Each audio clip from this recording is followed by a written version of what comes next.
Spider-Man No Way Home just came out, and it's doing absolutely huge numbers, and I don't mean just transcending the pandemic to have one of the biggest opening weekends of all time. I also mean in terms of ratings and reviews, 94% on Rotten Tomatoes, 99% audience score on Rotten Tomatoes, an A+ cinema score, and probably most impressively, a 9.1 on IMDb.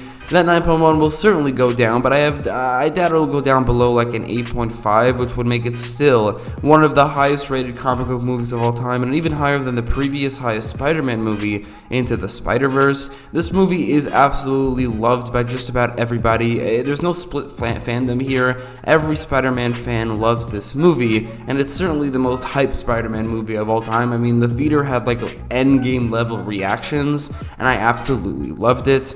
But what's absolutely bonkers to me, it's insane, is that probably the best Spider-Man movie ever made is very much based off of probably the worst and most hated Spider-Man comic ever.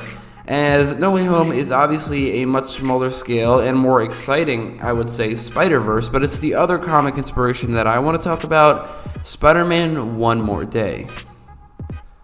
Before I start though, huge shout out to Leo Burton and Sadiq Uddin for supporting me on Patreon. The link will be in the description down below and in the top right corner of the video, and while $1 would certainly be appreciated, a couple more dollars and you could get some benefits, like my videos an hour or two early or a shout out like I just did. So link will be in the description and in the top right corner of my video, and if you can't even donate $1, then a like on this video and a comment and a subscribe would certainly be appreciated as well. With that out of the way though, let's begin the video.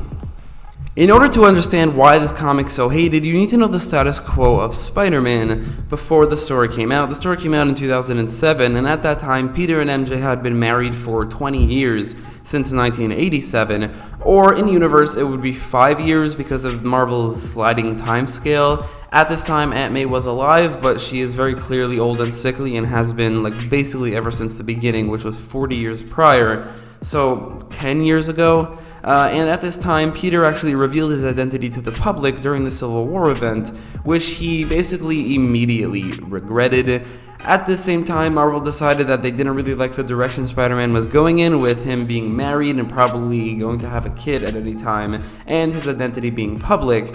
So they decided to do something about it. They wanted to basically bring him back to his roots, make him single again, living with Aunt May, and his identity is private. And they did it in basically the worst possible way. Not that throwing away a beloved couple with 20 years of marriage and 40 years of history would have ever really worked, just to change the status quo, but the way they did it made it even worse. So the comic starts continuing a different storyline which ended with the stabbing or shooting, I don't know which one, of Aunt May at the hands of someone who is trying to get to Spider-Man through her. Now that Spider-Man's identity is public, now with Aunt May dead and his identity public, Peter's life is in complete shambles, but at least he has a beautiful, loving wife, right? Not really. So this is where Mephisto comes in. Mephisto makes Peter a deal that he'll save Aunt May and bring her back to life. He'll make Peter's identity a secret again, but in exchange, Peter and MJ's marriage would be completely erased, making them just basically old friends from college who never dated and never got together. And they actually go through with it. They trade their marriage and trade their 20-year-long marriage, at least in the real world. That's what it was to the fans, to bring back a woman who's basically gonna die any minute anyway. She's 89 years old, she's super old and sickly, and the secret identity thing was never actually a part of the deal. The deal was entirely to bring Aunt May back from the dead in exchange for Peter and MJ's marriage, and making his identity private again was just something that MJ added at the end, which Peter didn't know about. So Peter fully intended to sacrifice his marriage to MJ to bring back Aunt May, and to add salt into the wound, Mephisto showed Peter and MJ their future daughter just because he felt like it, just to taunt them, and obviously this daughter would never be born because of their decision, or at least not until the status quo would change yet again, 15 years later.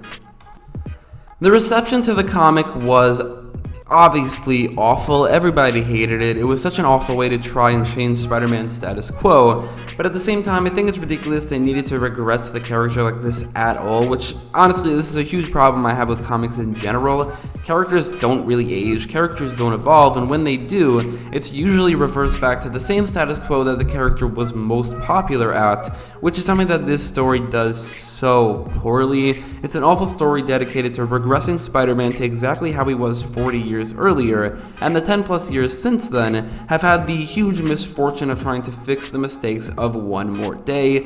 But then Marvel was like, fuck it, and we're gonna make the most hyped Spider-Man movie ever, featuring every live-action cinematic Spider-Man along with most of their villains, and we'll base the main story off of One More Day. We'll base it off of the worst and most poorly received Spider-Man story ever, and not only will people go to see it, they'll fucking love it. And they did, and they pulled it off. This is the best Spider-Man movie ever, and it's based off of the worst Spider-Man comic ever.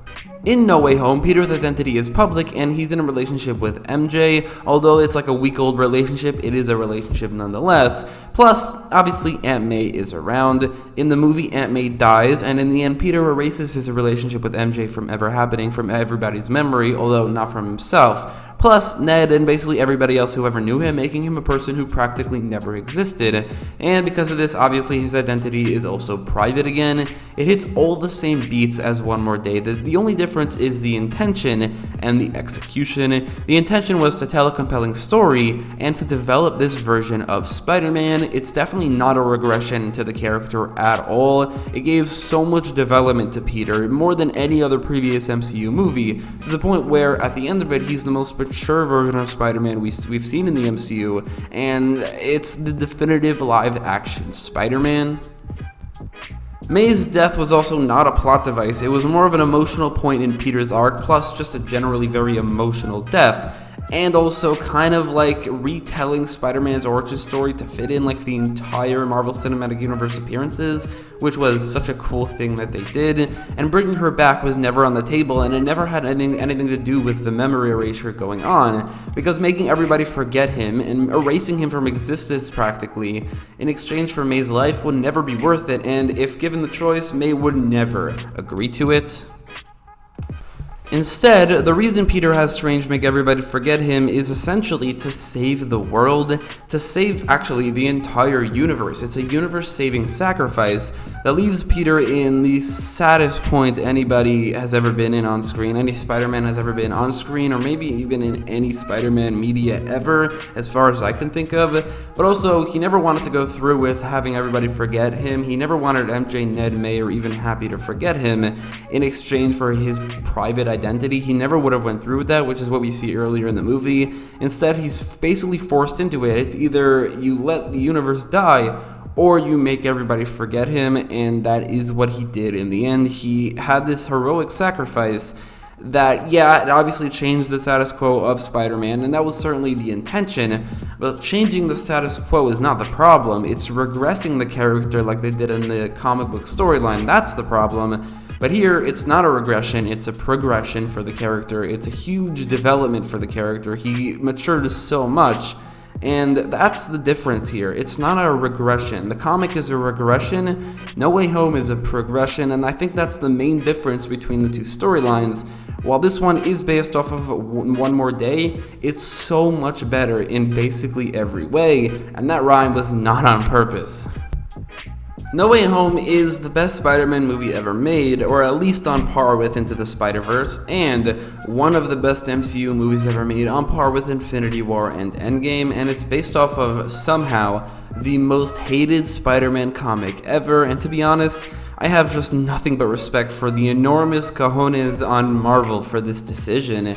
And honestly, they could do whatever they want. They could take any awful storyline from the comics and probably make it amazing. So just do the Clone Saga next. Do anything from the comics. They could do whatever they want.